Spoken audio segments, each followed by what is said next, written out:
specialists that support my son have recommended that he have access to his sensory tools so that he can calm himself down when he is distressed. Because of his many disabilities, he's unable to dress himself.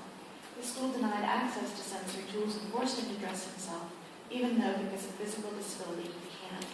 They told me they did these things because they think he needs to learn to be independent. I feel that both the denial of the sensory tools and forcing him to do something that he's physically unable to do is wrong and causes him distress. What discrimination legislation would be relevant, or is this a human rights issue? Well, the discrimination legislation is only relevant if you bring it in here. If you say the school forcing my son to do these things is a breach of the discrimination legislation. In other words, it's less favourable treatment on the ground of his disability. I suppose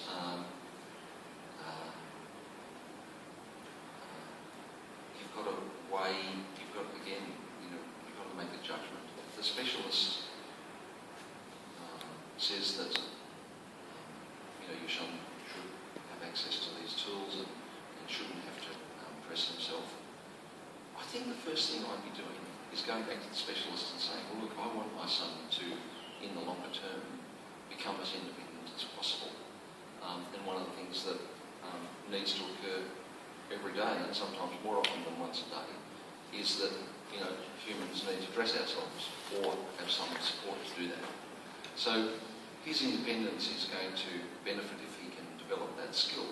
But if it's having a negative impact on his educational outcomes, is the trade of one worth the other? Maybe it's not.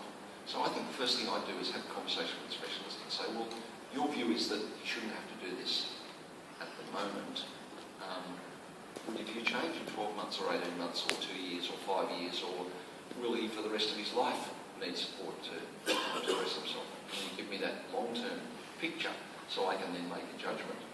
And what do you think of the school's actions of wanting to increase his learning? Because we all benefit from learning, but if there's a negative downside, if there's a downside as well, then it's a problem.